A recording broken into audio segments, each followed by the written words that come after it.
নমস্কার। একগুচ্ছ গল্প নিয়ে আমি মৈনাক হাজির। আমার এই চ্যানেলের মাধ্যমে আমি পৃথিবী তথা ভারতবর্ষের বিভিন্ন অঞ্চলের ভুলে যাওয়া, হারিয়ে যাওয়া গল্প তুলে ধরার চেষ্টা করছি। আর এই প্রচেষ্টা যদি আপনাদের ভালো লাগে তাহলে অবশ্যই লাইক, শেয়ার এবং সাবস্ক্রাইব করতে ভুলবেন না। আজকের আপনারা শুনতে চলেছেন পঞ্চতন্ত্রের গল্প।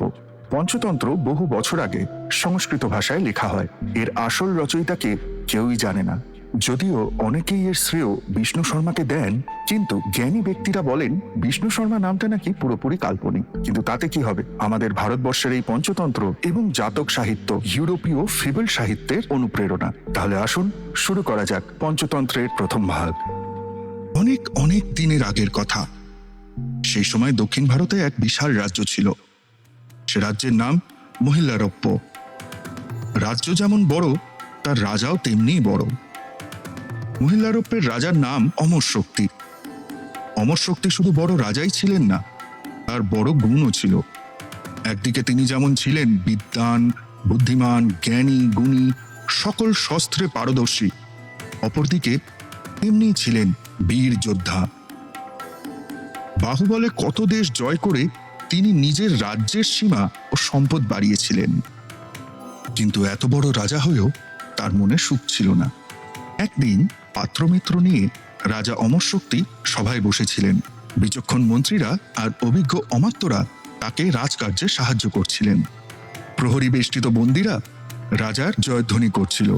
বিচার প্রার্থীর প্রজারা রাজার ন্যায় বিচারে সন্তুষ্ট হয়ে তাঁর ভূয়সী প্রশংসা করছিল। কিন্তু সকলে লক্ষ্য করল, আজ যেন রাজকার্যে তার তেমন উৎসাহ নেই।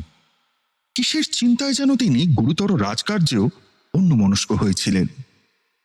বৃদ্ধ মন্ত্রী সুমিত এই ভাবান্তর লক্ষ্য করলেন।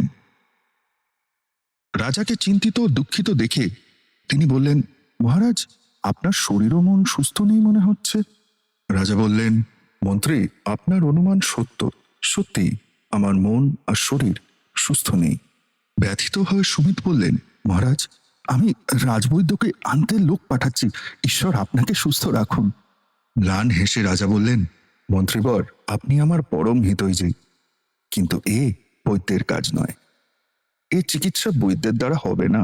উৎসুক হয়ে সবাই জিজ্ঞেস করলেন, মহারাজ, আপনার কি অসুস্থতা যা রাজবৈদ্যও সারাতে পারবে না?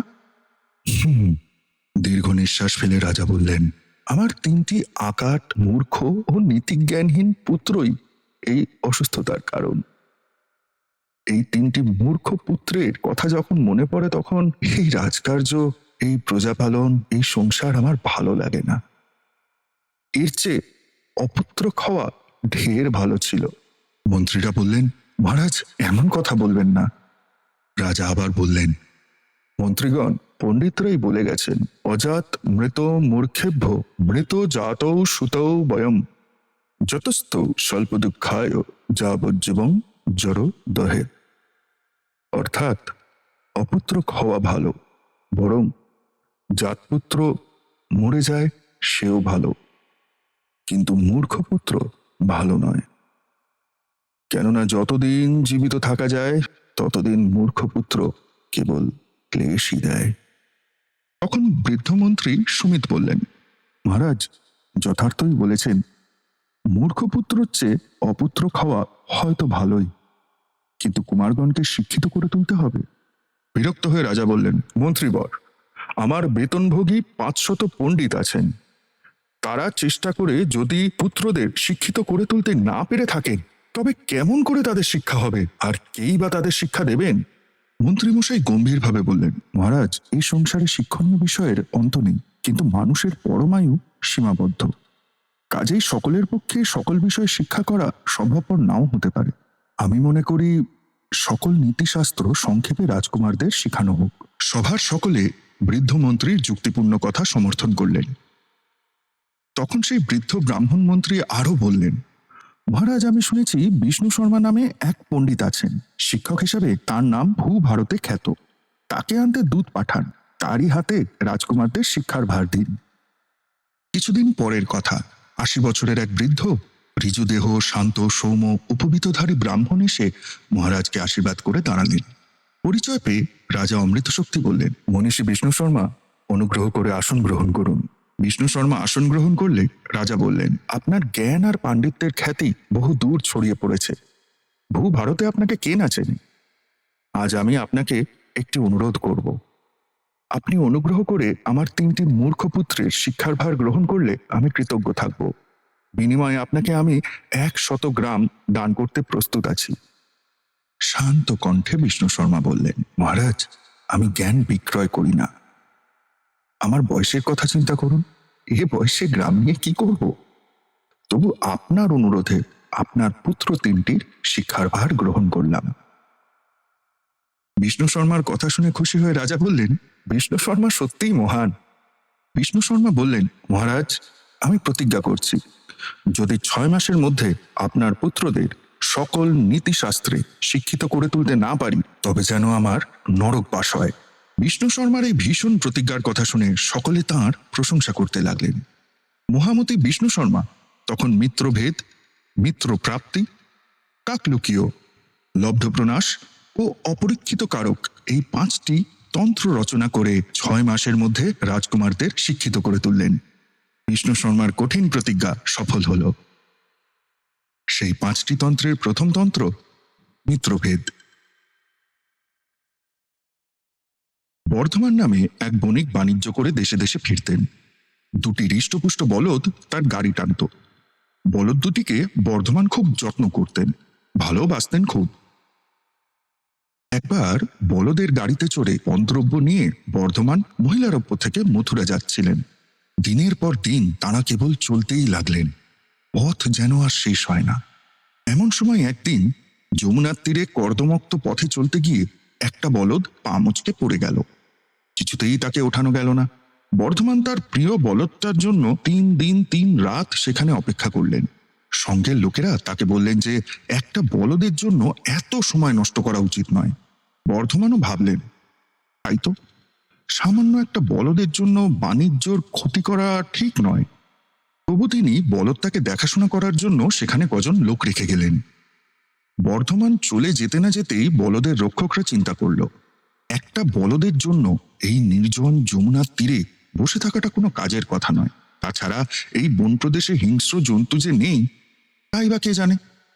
তাই সেখানে অপেক্ষা করা নিরাপদ নয় মনে করে তারা বলদটাকে ফেলে রেখে চলে গেল। হতভাগ্য বলদটা সেখানেই একা পড়ে রইল। আরো 5-7 দিন কেটে গেল। যমুনা তীরের নির্মল বায়ুতে আর পুষ্টিকর কচি ঘাসের গুণে বলদটা উঠে দাঁড়ালো এবং খুঁড়িয়ে খুঁড়িয়ে চলতে লাগলো। ক্রমে বলদটা সুস্থ হয়ে উঠল। তার মুচকানো পা ঠিক হয়ে গেল, ব্যথা বেদনা কিছুই রইল না। অধিকান্ত খেয়ে খেয়ে সে বেশ মোটা সোটা গোল গাল হয়ে উঠল। ঘাসের লোভে আর দেশে ফেরার পথ না জানা থাকায় বলদটা সেখানেই রয়ে গেল। দিনের বেলায় সে যমুনা তীরে তীরে ঘাস খেয়ে বেড়ায়, আর মাঝে মাঝে গভীর গর্জন করে ওঠে। তার সেই গর্জন পাহাড়ে পাহাড়ে প্রতিধ্বনিত হয়ে সমস্ত বনটাকেই যেন কাঁপিয়ে তোলে। রাত হলে সে পাহাড়ের কোলে কোনো এক গাছের তলায় শুয়ে ঘুমায়। এভাবেই তার দিন কাটে। পিঙ্গল নামে এক ভয়ঙ্কর সিংহ ছিল সেই বনের রাজা। পাত্র, মিত্র, মন্ত্রী আর অনুচর নিয়ে রাজা পিঙ্গল শিকারে বেরিয়েছিল। শিকারের চেষ্টায় ঘুরতে ঘুরতে পিঙ্গলের বড় তেষ্টা পেয়ে গেল। যমুনার মিষ্টি জলপান করে তেষ্টা মেটাবার জন্য যেমনই সে নেমে এলো যমুনার জলে, অমনি দূরে সেই বলদটা গভীর গর্জন করে উঠল। গর্জন শুনে পশুরাজ পিঙ্গল বড় ভয় পেয়ে গেলেন। সে ভাবলেন, এ কোনো ভয়ঙ্কর প্রাণীর গর্জন হবে, এ নিশ্চয়ই আমার চেয়েও বলবান। কি জানি, যদি জলপানের সুযোগে আমায় আক্রমণ করে। এ ভয়ে জলপান না করেই পিঙ্গল চলে এলো। রাজাকে ভীত দেখে তার অনুচররাও কম ভীত হয়নি। এদিকে কিছু দূরে গাছের আড়ালে বসেছিল 2 শেয়াল বন্ধু, করক আর দমন। এরা ছিল পশুরাজ সিংহের মন্ত্রীপুত্র, কিন্তু কোনো কারণে এরা অধিকারচ্যুত হয়ে মনের দুঃখে ফিরত। পিঙ্গলেদের 2 চক্ষে দেখতে পারত না। 2 শেয়াল বন্ধুর মধ্যে দমন ছিল বেশি চতুর। সে বলল, বন্ধু করট, এই সুযোগে ভীরু রাজার মন্ত্রিত্ব আবার পেতে পারি। করট বলল, কেমন করে শুনি? পশুরাজ পিঙ্গল তো আমাদের 2 চক্ষে দেখতেই পারেন না। দমন বলল, এবার একটা সুযোগ পাওয়া গেল। রাজা ভীত হয়েছেন, মন্ত্রীরা আরো বেশি। এখন আমি যদি রাজার ভয়ের কারণ দূর করতে পারি, তবে মন্ত্রিত্ব তো হাতের মুঠোয়। ভরত বলল, দেখো বন্ধু, অব্যাপারকে ব্যাপার করতে যেও না, ওতে বিপদ আছে। বেশি চালাকি করতে গিয়ে সেই চপল বানরের অবস্থা না হয়। দমন জিজ্ঞাসা করল, সে আবার কি? তখন করট অতি চালাকের গলায় দড়ি গল্পটা বলল। কোনো এক ধনী ব্যক্তির প্রকাণ্ড এক বাগান ছিল। নানা ধরনের বড় বড় গাছপালা সেই বাগানের শোভা। একবার সেই ধনী ব্যক্তির ইচ্ছে হলো বাগানটাকে কেটে সেখানে সুন্দর একটা মন্দির তৈরি করবেন। তাঁর আদেশে লোকজন লেগে গেল বাগানের গাছপালা কাটতে। কেউ কাঠ চিরছে, কেউ মাটি খুঁড়ে মন্দিরের ভিত তৈরি করছে, কেউ আবার ইট গাঁথছে। দিনের পর দিন এভাবে কাজ চলছে। সকাল থেকে কাজ আরম্ভ হয়, সন্ধ্যায় যে যার কাজ রেখে ঘরে চলে যায়। সারাটা দিন সেই বাগান যেমন লোকের কোলাহলে মুখর হয়ে থাকে, বিকেলে লোকজন চলে গেলে তেমনই নিস্তব্ধ হয়ে পড়ে। এমনই এক অপরাহ্নে লোকজনেরা কাজকর্ম রেখে সেদিনের মতন ঘরে চলে গেল। এমন সময় কোথা থেকে একদল বানর এসে সেই বাগানটা দখল করে বসল। সেদিন সন্ধ্যার প্রাক্কালে বাগানটা আর নিস্তব্ধ রইল না। বানরদের হুটোপুটি আর চেঁচামেচিতে তোল পার হতে লাগলো। বানরদের স্বভাব বড় চঞ্চল। তারা যা পায় তাই ভাঙে, টানে, উপড়ে দেখে। সারা দিন ধরে মজুরেরা যা কাজ করে রেখে গেছে, বানরেরা কয়েক মুহূর্তে তা লণ্ডভণ্ড করে দিল। এমন কোনো জিনিস রইল না যা তাদের নজরে পড়েনি, যাতে তারা হাত দেয়নি। এমন কোনো অপকর্ম ছিল না যা তারা করেনি। এই চঞ্চল বানরদের দলের মধ্যে একটি ছিল অধিক চঞ্চল। বুদ্ধির অহংকার ছিল তার খুব। সে নিজেকে বেশি চালাক মনে করত। সে চেয়ে দেখল মস্ত একটা কাঠের গুঁড়ির অর্ধেক চেরা হয়ে পড়ে আছে। সঙ্গে সঙ্গে তার মাথায় একটা বুদ্ধি খেলে গেল। এক লাফে সে গিয়ে সেই পরম লোভনীয় আসনটায় চড়ে বসল। কাঠের চেরা ফাঁকটার মধ্যে দিয়ে সে তার লেজটা ঝুলিয়ে দিল। অন্য বানরদের ডেকে বলল সে, দেখ দেখ, আমি রাজা হয়েছি, কেমন আমার সিংহাসন? অন্যান্য বানররা সেই লোভনীয় আসনটা দেখে লুব্ধ হয়েছিল নিশ্চয়ই, কিন্তু সদ্য সিংহাসন লাভকারী সেই বানরটির অপরের দিকে তাকাবার অবসর কই। সে দেখল তার সামনে তার সিংহাসনে একটা গোঁজ দেওয়া রয়েছে। দুর্বুদ্ধি সেই বানর ভাবল, রাজার সিংহাসনে আবার গোঁজ থাকবে কেন? গোঁজটা আমি তুলে ফেলি।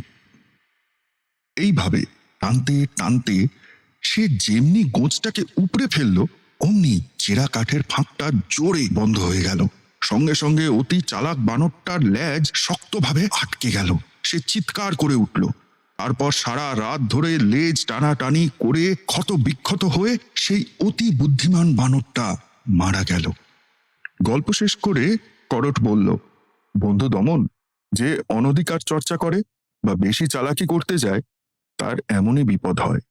দমন বলল, বন্ধু, বুদ্ধিতে এই কাজ হয়, গায়ের জোরে নয়। রাজা পিঙ্গল ভয় পেয়েছেন, এই সুযোগে তার প্রিয় পাত্র হব। করট জিজ্ঞাসা করল, কিন্তু রাজা ভয় পেয়েছেন এ তুমি কেমন করে বুঝলে? দমন উত্তর দিল, পণ্ডিতরা বলেন, আকার, ইঙ্গিত, গতি, চেষ্টা, বাক্য, নেত্র ও মুখের বিকার দ্বারা মনোভাব বুঝতে পারা যায়। রাজার মুখের দিকে তাকালেই বুঝতে পারবে তিনি ভীত কিনা। করট বলল, তা না হয় হলো, কিন্তু কেমন করে তার বিশ্বাসভাজন হবে? দমন উত্তর দিল, প্রভুর অভিপ্রায় বুঝে বুদ্ধিমানরা শীঘ্রই তাকে বশ করেন। বুদ্ধি একটা কিছু বার করতেই হবে। তুমি দূরে থাকো, আমি রাজা পিঙ্গলের কাছে যাই। দূর থেকে দমনকে দেখতে পেয়ে পিঙ্গল বলল, কি হে দমন, ভালো তো? অনেকদিন তোমার দেখা পাইনি। দমন রাজাকে অভিবাদন করে বলল, মহারাজের জয় হোক। পিঙ্গল জিজ্ঞাসা করল, তারপর কি মনে করে? দমন সবিনয় বলল, মহারাজ, আপনার কাছে আমার একটি গোপনীয় কথা আছে। আপনার অনুচরদের সামনে সে কথা বলতে চাই না। যদি তাদের একটু সরে যেতে বলেন ভালো হয়। কেননা পণ্ডিতরা বলেন, কোনো মন্ত্রণা তিনজনের কানে গেলেই ক্রমে তা জানাজানি হয়ে যায়। পশুরাজ পিঙ্গলের আদেশে অন্যরা দূরে সরে গেল। দমন জিজ্ঞাসা করল, মহারাজ, ভীত হয়ে বসে বসে কি চিন্তা করছিলেন? পিঙ্গল মনে মনে চিন্তা করল, এ শেয়াল বড়ই চতুর। আমার মনের ভাব টের পেল কেমন করে? যদি জানতেই পেরেছে তবে আর গোপন করে কি লাভ? তাই প্রকাশ্যে বলল, প্রিয় দমন, আজ এই বনে এক ভয়ঙ্কর গর্জন শুনলাম। অনুমান করি কোনো শক্তিমান প্রাণী এই বনে এসেছে। অতএব বন ত্যাগ করে চলে যাব কিনা তাই ভাবছিলাম। দমন মাথা নেড়ে বলল, মহারাজ, এই সংকল্প আপনি ত্যাগ করুন। গর্জনটি নিশ্চয়ই কোনো প্রাণীর। তার পরাক্রম কেমন তা জানা উচিত নয় কি? কথিত আছে, ভয় বা হর্ষে বিবেচনার সহিত যে ব্যক্তি কাজ করে, কোনরূপ হঠকারিতার আশ্রয় করে না, সে কখনো সন্তপ্ত হয় না। পিঙ্গল বলল, উপযুক্ত কথা বলেছ বটে, কিন্তু যার গর্জন শুনে ভয় পেয়েছি তার পরাক্রমের পরীক্ষা নিতে সাহস হয় না। দমন বলল, মহারাজ পিঙ্গল, আপনার কথা শুনে আমার একটা গল্প মনে পড়ে গেল। গল্পটা এই, ঘুমায়ু নামে একটা শেয়াল একবার বনের মধ্যে গুড়গুড় শব্দ শুনে ভীষণ ভয় পেল। সে ভাবল বন ছেড়ে অন্য বনে চলে যাবে। তারপর কি সুবুদ্ধি হলো, সে মনে মনে ঠিক করলো শব্দটা কিসের তা না দেখে যাবে না। এইভাবে গাছপালার আড়ালে আড়ালে সে এগিয়ে গিয়ে দেখল একটা জয়ঢাক পড়ে আছে। বাতাসে চালিত হয়ে তারই শব্দ হচ্ছে। ঘুমায়ু সাহস করে জয়ঢাকের কাছে গেল। জয়ঢাকের চামড়ার ছাউনি দেখে সে হেসে বলল, আমি এরই ভয় কদিন না খেয়ে রয়েছি, বন ছেড়ে পালিয়ে যেতে চেয়েছি। যাক, মনে হচ্ছে বস্তুটা মেদে পরিপূর্ণ। এই বলে সে চামড়া ছিঁড়ে জয়ঢাকের ভেতরে ঢুকে দেখল সব ফাঁকা। গল্প শেষ করে দমন বলল, মহারাজ, এই জন্যই বলছি যে না বুঝে সুঝে বন ছেড়ে যাবেন না। আমায় শেয়াল মনে করে অবজ্ঞা করবেন না। আমি সেই ভীষণ জন্তুটার সঙ্গেও আপনার বন্ধুত্ব ঘটিয়ে দিতে পারি। পিঙ্গল বলল, তা যদি পারো তবে তোমায় আমি মন্ত্রিত্ব দেব, কিন্তু তোমার কোনো ভয় নেই তো? দমন হেসে বলল, প্রভুর আদেশ পালনই ভৃত্যের কাজ, তাতে প্রাণ যায় যাক। আপনি এখানেই অপেক্ষা করুন, আমি একবার দেখে আসি। দমন তখন সেই গর্জন লক্ষ্য করে চলতে লাগলো। যমুনার তীরে সেই কচি ঘাসে ভরা স্থানটার কাছে গিয়ে দূর থেকেই সে দেখতে পেল একটি মস্ত বলদ সেখানে ঘাস খাচ্ছে আর মাঝে মাঝে গর্জন করছে। তাই দেখে দমনের আনন্দ দেখে কি, সে আপন মনে বলল, এমন চাল চালবো যে দুজনকেই কাবু করে নিজের মন্ত্রিত্ব পাকা করে নেব। এই ভেবে সে ফিরে চলল প্রভু পিঙ্গলের কাছে। এদিকে দমন চলে আসার পর পিঙ্গল মনে মনে ভাবল, এই দমন একবার অধিকারচ্যুত হয়েছিল। কি জানি কার পেটে কি দুষ্ট বুদ্ধি আছে। আমি একটু আড়ালে গিয়ে লুকিয়ে থাকি। পশুরাজ পিঙ্গল আড়ালে গিয়ে লুকিয়ে রইলেন। এমন সময় দমন ফিরে এলো। দমনকে একলা আসতে দেখে পিঙ্গলের সাহস হলো। সে এগিয়ে এসে বলল, দমন, আমি তোমার জন্য অধীর আগ্রহে অপেক্ষা করছি, বলো কি খবর? দমন বলল, মহারাজ, প্রলয়ের দেবতা মহাদেবের বাহন এক ভীষণ বলদ এসেছেন। তার সঙ্গে শক্তিতে কেউ পারবেন না। তিনি বললেন স্বয়ং মহাদেব নাকি তাকে এই বনে পাঠিয়েছেন। ভয়ে পিঙ্গলের মুখ শুকিয়ে গেল। সে বলল, তাহলে উপায়?